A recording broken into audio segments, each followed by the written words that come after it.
যদি তোলপাল 17 বছর থেকে হাসিনা গদিতে ছিল বিএনপি ভালো সিলভার পাইনি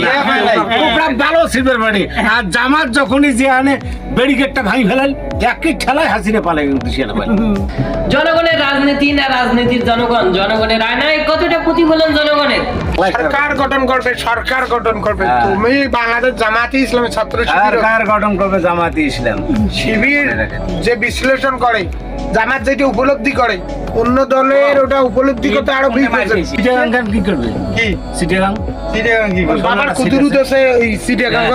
বিএমপি আসন রাজশাহী কি করবে তারপর সবগুলি তো বগুড়াতে তো আসন আমাদের 16টা আর 20টা আর এখানে 8টা ওরে একটা রাজশাহী কতলা কয়টা 8টার মধ্যে কয়টা পাবেন জানেন একটা পাইবে না তোর বিএনপি কয়টা ওই তোমার লালমনিরহাট আসনত কয়টা পাবেন হিসেব করছেন ওই পাটগ্রাম হাতিবান্ধা টাকা জানুয়ারি পাটগ্রাম হাতিবান্ধা সেটা জামাত পাইবি সেইটা তো কম হ্যাঁ। তো তুই 35 টাকা হলুকে করতে কুড়ি মুই টাকা। না পাইলে কিন্তু বাইক কি ধরিয়ে মুই কিন্তু খোয়াই হ্যাঁ সেই কথা হ্যাঁ সেই কথা। দেখি